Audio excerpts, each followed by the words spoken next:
Before I yield to my colleague from Florida, just briefly, I have two unanimous consent requests for committees to meet during today's session of the Senate. They have the approval of the majority and minority leaders. I ask unanimous consent that these requests be agreed to and that these requests be printed in the record. Without objection. Thank you, Madam President.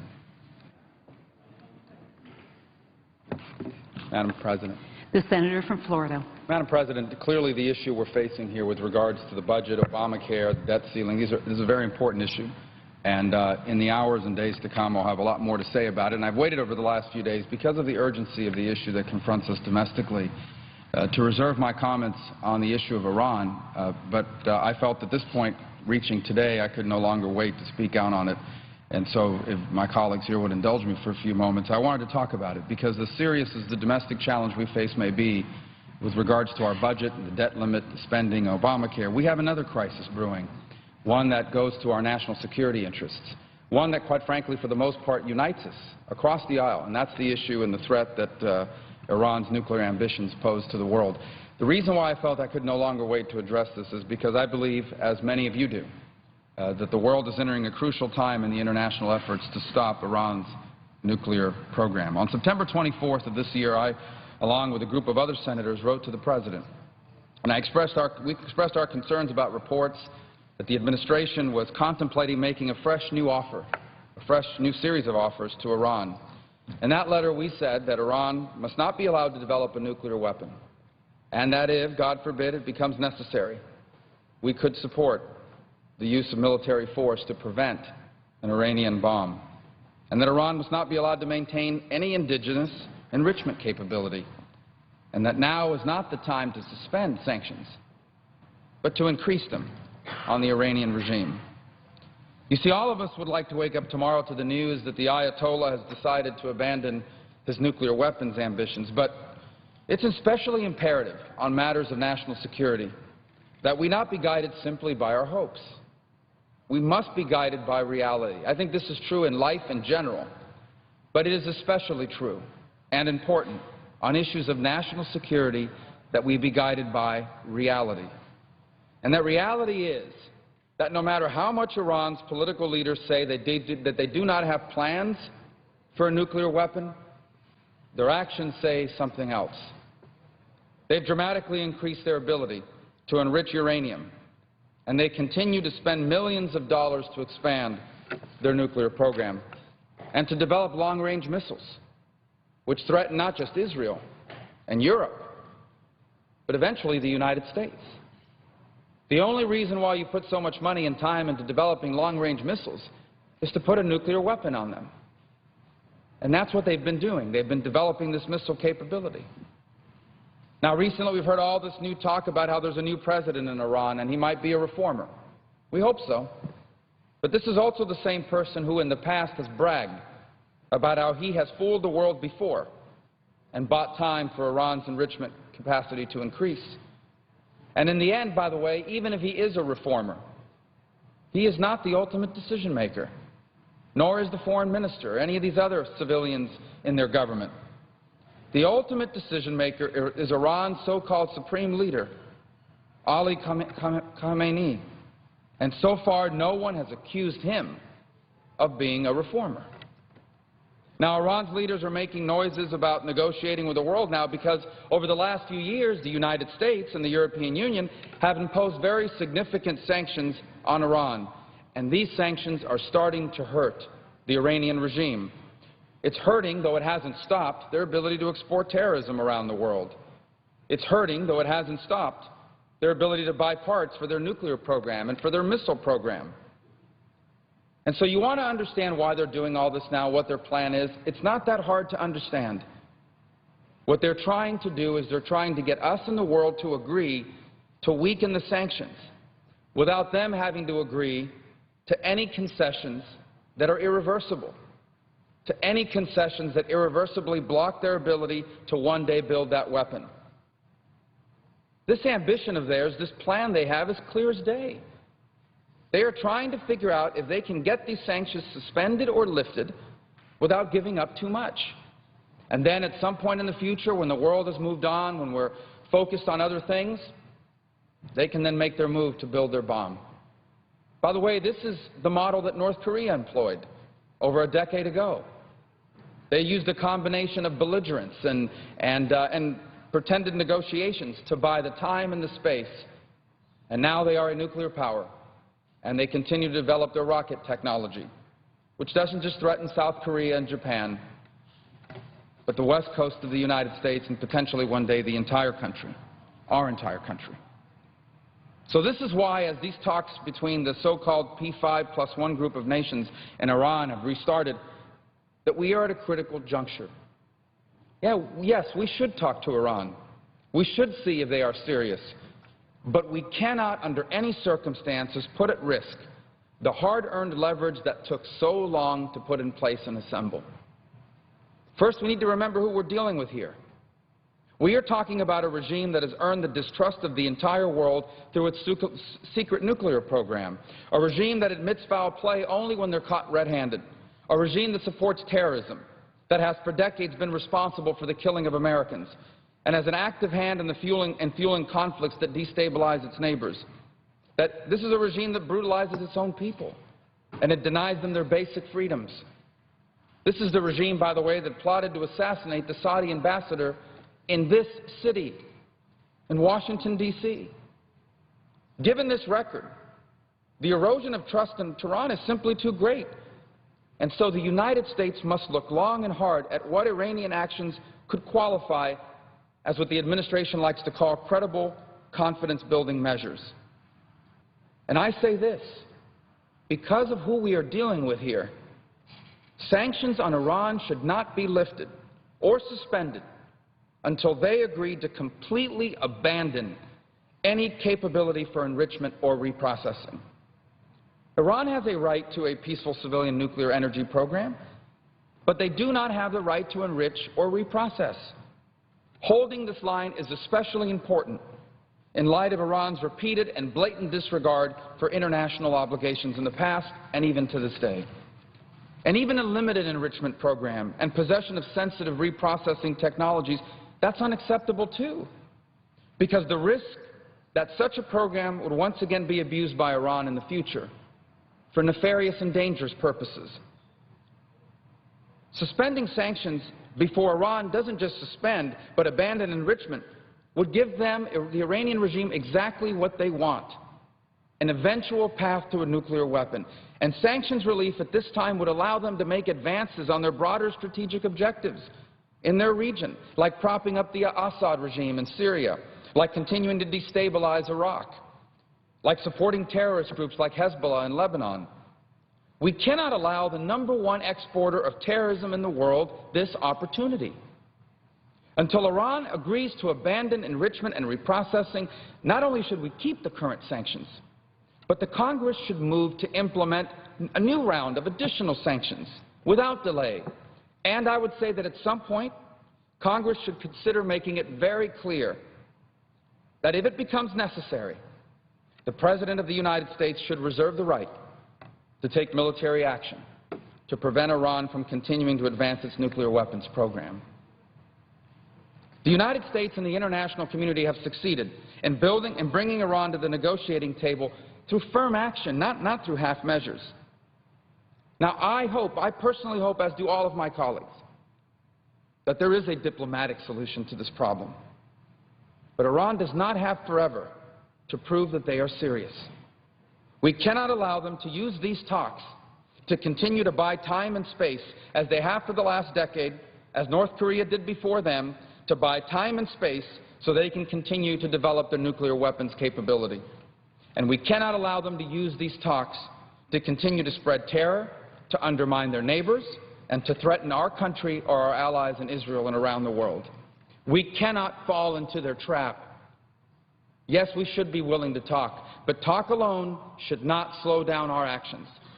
Until they act, we should continue to increase pressure and speak forcefully about what these people sitting across the table from us have done internationally and to their own people.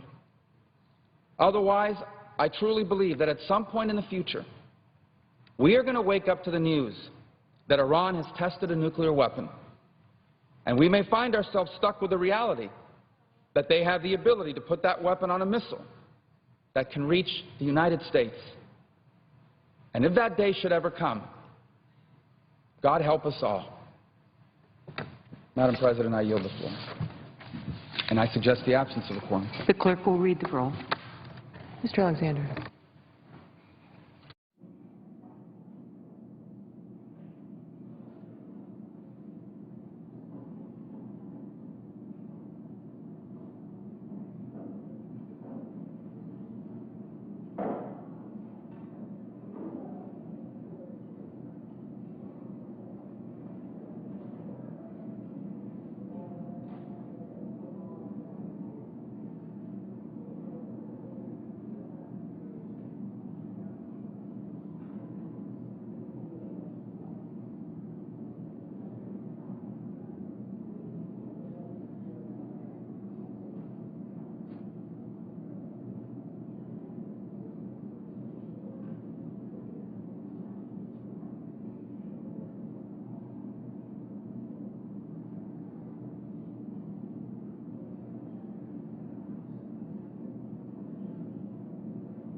Madam President.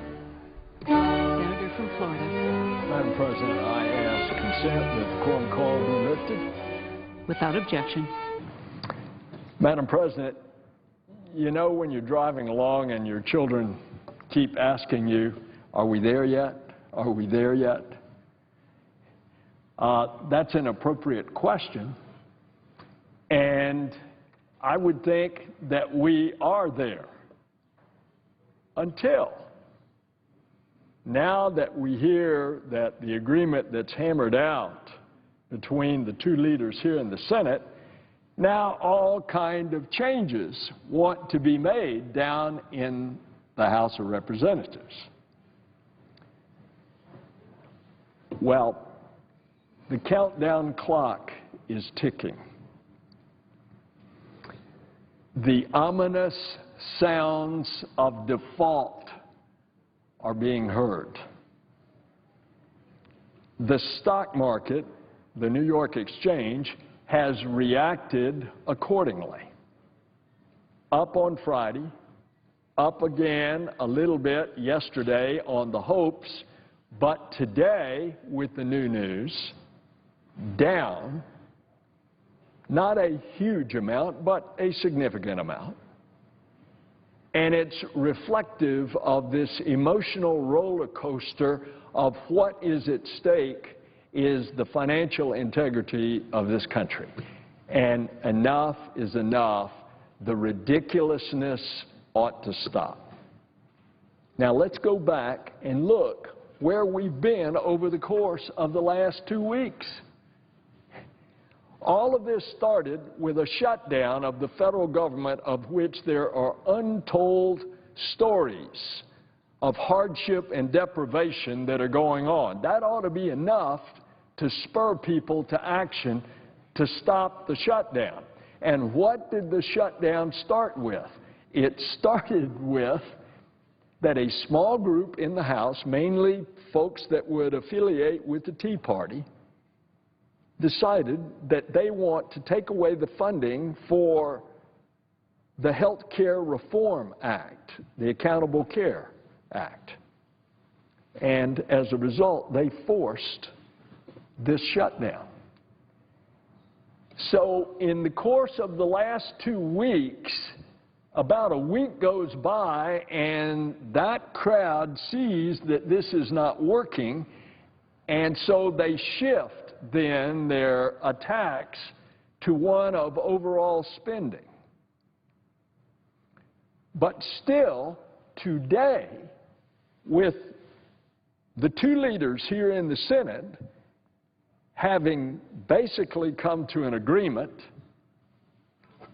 the House of Representatives is going back to the Affordable Care Act and wanting to extract additional things.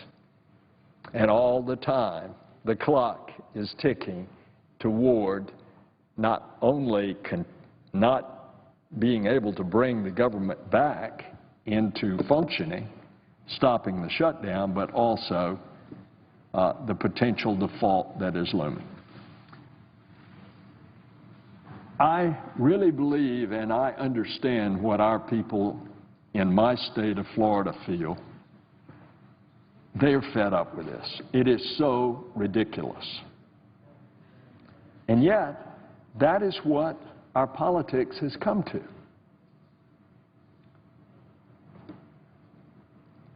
The small group in the House of Representatives better start understanding that. Madam President, I yield the floor, and I would suggest the absence of quorum. The clerk will call the roll. Mr. Alexander.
Madam Speaker, or Madam President, Senator from New Mexico. I would ask unanimous consent to initiate the quorum call.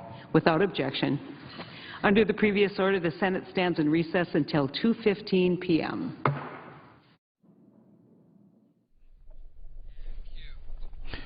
So the Senate taking a break for their weekly party lunches. Lawmakers have been offering general speeches, mostly about the bipartisan deal Senate leaders are crafting to end the government shutdown and respond to Thursday's debt ceiling deadline. The Senate will return for more debate at 2:15 Eastern. Live coverage here on C-SPAN 2.